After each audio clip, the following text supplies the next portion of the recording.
Selamat datang kembali di dunia Tokusatsu. Kembali lagi kita akan membahas Kamen Rider Revice episode 13. Episode 13 ini terus terang sangatlah seru banget teman-teman. Banyak sekali event-event yang terjadi di episode ini.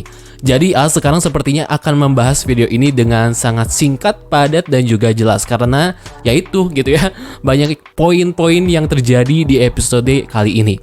Sepertinya episode 13 ini akan menjadi awal keseruan Revice yang mungkin akan terus meningkat gitu ya teman-teman, tensinya sendiri di setiap episode mendatang.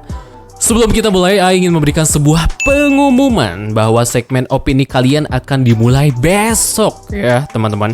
Jadi teman-teman siap-siap nih ya, besok akan memposting sebuah pertanyaan di kolom komunitas ya.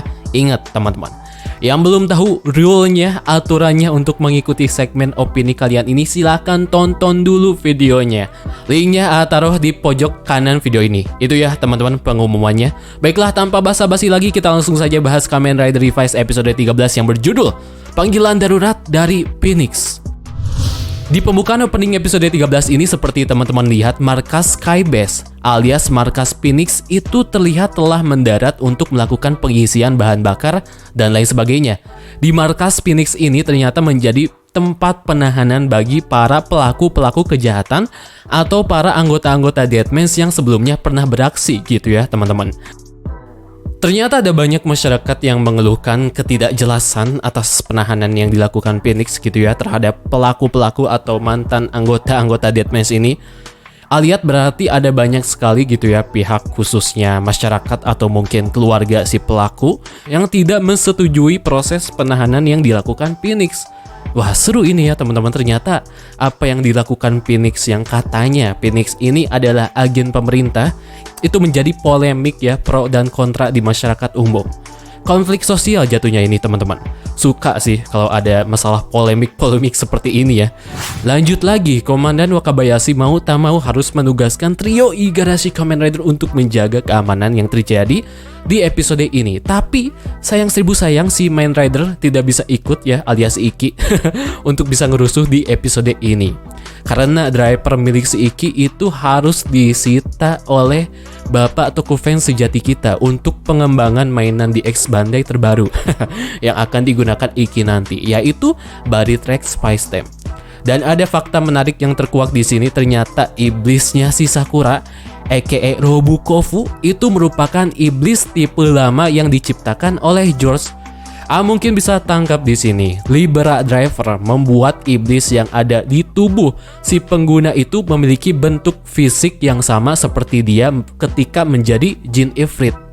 Berbeda dengan Revice Driver yang dimana Jin Ifritnya si Iki ketika keluar gitu ya malah mempunyai bentuk kostum atau ridernya. Jadi mungkin bila mana si Sakura menggunakan Revice Driver, si Robukofu ini memiliki bentuk yang gimana, yang keren gitu ya, sama seperti Vice. Jujur masih bingung ya pendapat si Josh ini gimana maksudnya. Menurut teman-teman gimana nih pendapat si Josh ini? Komen saja di kolom komentar di bawah. Dan di sini kenapa itu si Hiromi malah suka dengan si Robukofu, karena si Robukofu ini kawaii gitu ya. Kok aneh ya?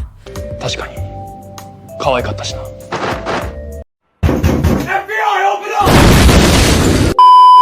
Terus juga si Hiromi ini kenapa ekspresinya kayak gini gitu ya ketika drivernya disita oleh si George. Naze desu ka? Naze desu ka? Lanjut lagi di markas Deadman, ada sosok tamu yang mungkin kita tunggu-tunggu kehadirannya, yaitu Chameleon Deadman akhirnya muncul di episode 13 ini. Sesuai dengan kemampuannya, dia bisa menirukan seseorang dengan ability bunglonnya. Jujur ya, suka banget ya tipikal musuh yang bisa niruin orang semacam ini gitu. Nanti bisa gimana ya, membuat distraksi yang sangat gede biasanya tipikal musuh kayak gini teman-teman. Ada fakta yang terkuak juga di sini, ternyata si Juryo dan Orteka mereka ini adalah tumbal-tumbal yang sudah menjadi Gifu Text. Maksudnya gimana? 6 tumbal yang nanti akan dipersembahkan kepada Gifu sama itu terlebih dahulu mereka harus masuk ke dalam fase Gifu Text gitu ya, sama seperti Juryo dan Orteka. Mungkin fase ini adalah fase terakhir kemungkinan ya teman-teman. Si Chameleon Deadman serta Deadman yang sudah masuk fase kedua itu masih belum bisa dijadikan tumbal karena belum masuk ke fase Gifu Text. Berarti ada satu fase lagi nih teman-teman, si Chameleon Deadman serta 3 tumbal lainnya yang harus masuk ke fase Gifu Text. Yang menjadi pertanyaan, apakah ketika Chameleon Deadman atau sisanya, ketika mereka masuk fase Gifu Text, apakah bentuk Deadman mereka ini akan berubah gitu ya? Atau akan sama gitu? Menurut teman-teman gimana? Selanjutnya, kita bisa lihat A Normal Day's Parents in Asia.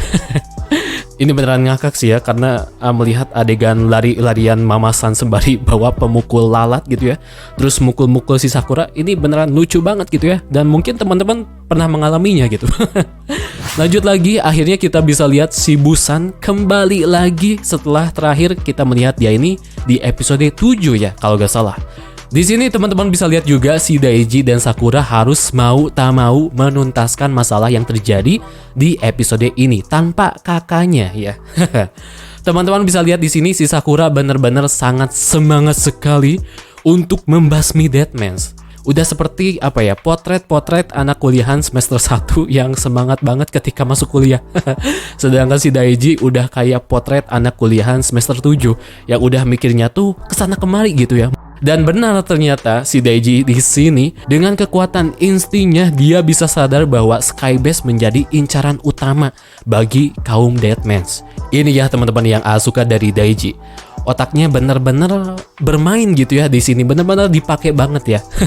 Lanjut lagi, kita bisa lihat ada salah satu tahanan Phoenix yang kabur di sini. Tapi tunggu, ternyata si tahanan ini adalah si Chameleon Deadman yang menyamar menjadi si mantan pengacara Kudo ya di episode 6. Dengan strategi yang dia rancang dengan si Amahiko Sensei, di sini si Amahiko Sensei berhasil membuat satu tahanan alias mantan pengguna Deadman kabur bersama Amahiko Sensei. Dan dia adalah si mantan pengacara Kudo yang pernah dilawan Ikki di episode 6. Jujur ya teman-teman, ketika si Kudo ini balik lagi, beneran gimana ya, exciting banget gitu ya terhadap si Kudo ini. Karena si Kudo ini gimana ya, karakternya itu beneran pika sebalan gitu ya, dan licik-licik gitu ya. Apalagi kayaknya si Kudo ini meskipun di penjara, itu sifat dia yang tercela gitu ya, sifat busuknya itu masih ada gitu ya di dalam tubuhnya gitu, di dalam sanubarinya. Dan malahan kata si Orteka, si Kudo ini masih menyimpan rasa amarahnya gitu ya, atau dendam terhadap si Ikki. Suka nih ya karakter-karakter yang tidak gampang untuk tobat ya. Justru malah dia di sini semakin beringas teman-teman. Pilihan yang tepat untuk memilih si Kudo untuk kembali beraksi di episode mendatang. Lanjut lagi di pertarungan duet antara Life serta Jin versus Orteka dan Juryo itu diperlihatkan di episode kali ini. Kasihan sih sebenarnya si Orteka ini dan Juryo itu di misi ini, mereka berdua semakin kesini malah jadi gimana ya, tukang gelut ya. Kebanyakan gitu. Gak ada sesuatu yang menarik diperlihatkan oleh si duo petinggi Deadman sejauh ini. Ketika mereka asik-asiknya bersilaturahmi, si Kamen Bicycle Ikki secara tiba-tiba datang ke tempat tersebut. Dan di situ yang kaget, si Daiji tiba-tiba langsung menolehkan wajahnya kepada si Ikki. Ada apa ini? Apakah Kagero sudah mulai ke-trigger di sini? Sebelum kita lanjutkan, di sini teman-teman bisa lihat si Hiromi Kadota yang dia di sini sibuk untuk melindungi iblisnya si Sakura, yaitu Rabu Kofu. Di sini si Hiromi dengan kekuatan tasnya langsung menyerang para Deadman di situ ya. Helikopter. Balik lagi ke pertempuran Jin dan Life, tiba-tiba tanpa ada angin, tanpa ada hujan, si Kagero muncul ya teman-teman di sini. Si Kagero ini muncul karena efek racun dari Orteka yang diterima oleh Daiji sebelumnya. Racun yang diterima Daiji ini membuat Kagero ke-trigger dan bangkit kembali di sini. Ternyata semudah ini ya teman-teman si Kagero ini bangkit.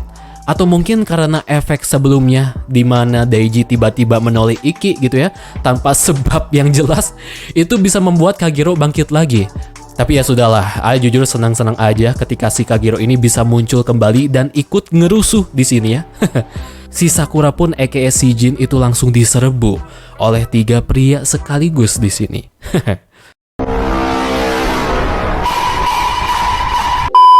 Kita lanjutkan dulu ke scene selanjutnya. Kita dialihkan langsung ke markas Skybase dan di situ terlihat si George sedang melakukan penyekenan ya, scan Facetem terhadap 10 Facetem yang telah diciptakan oleh dia.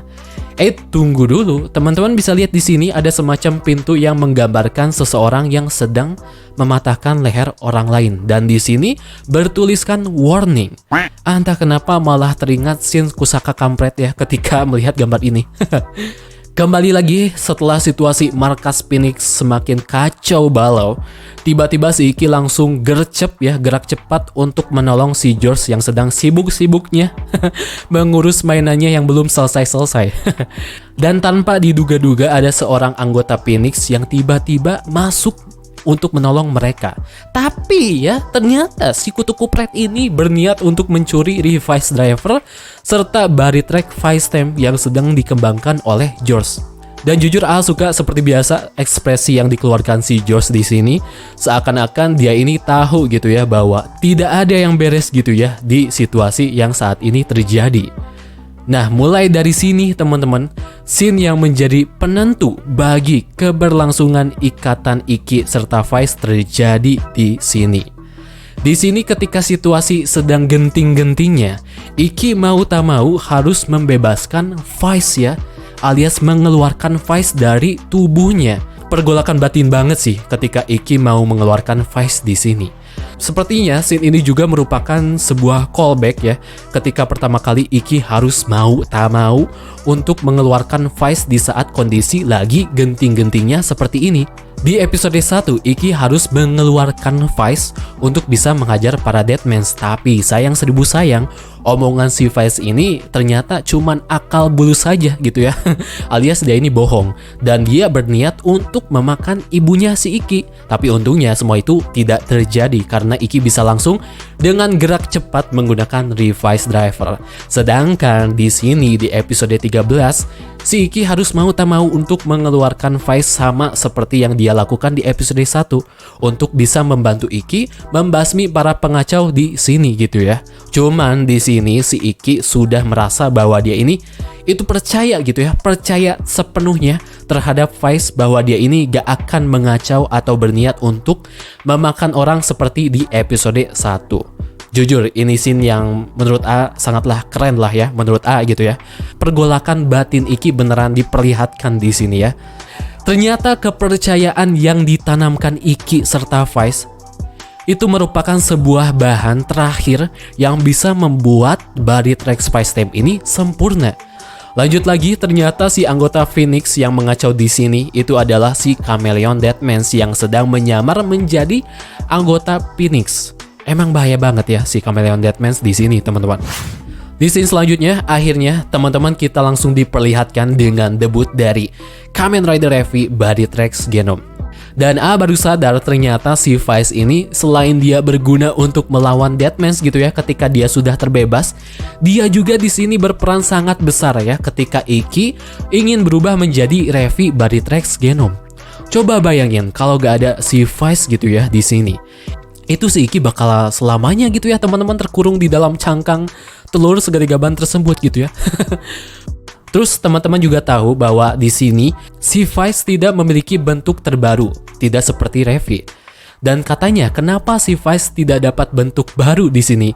Itu karena si George kesel dengan si Vice yang sudah meledek ya, mengolok-olok desain kostum jakal Genome buatan si George. Baperan juga ternyata si George ini.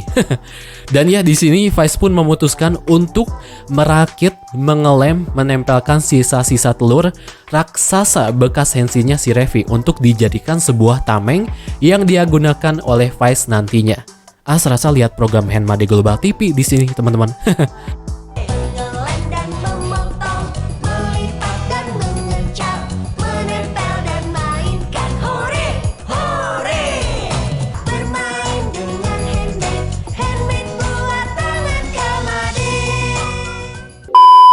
Lanjut lagi, Kamen Rider Jan di sini menggunakan Fire Stem terbaru, yaitu Kujaku Fire Stem, yang bisa membuat Robukovu berubah menjadi senjata kipas untuk dijadikan senjata bagi Sakura. Kujaku Fire Stem sendiri merupakan gabungan antara burung merak serta Kamen Rider Z-Cross.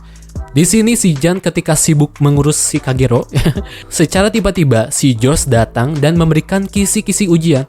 Maksudnya kisi-kisi untuk mengalahkan si Kagero, yaitu dengan cara Rider Kick. Ya, si Sakura pun tanpa basa-basi langsung merider kick si Daiji ini. Teman-teman bisa lihat juga di sini Kamen Rider Jan mengeluarkan semacam bulu-bulu yang sama seperti sayap burung merak ketika Jan ingin merider kick si Evil. Ini sepertinya merupakan sebuah callback terhadap Kamen Rider Oz Tajaduru Combo.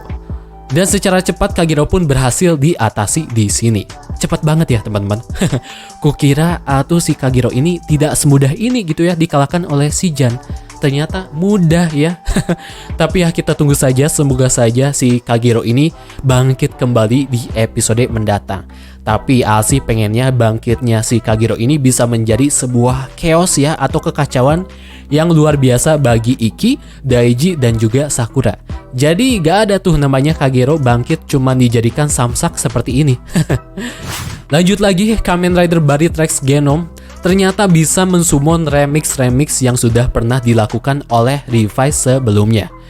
Dan kagetnya di sini remix-remix yang mereka hasilkan, yang di sini adalah Brachio Remix, itu ukurannya segede ukuran hewan aslinya.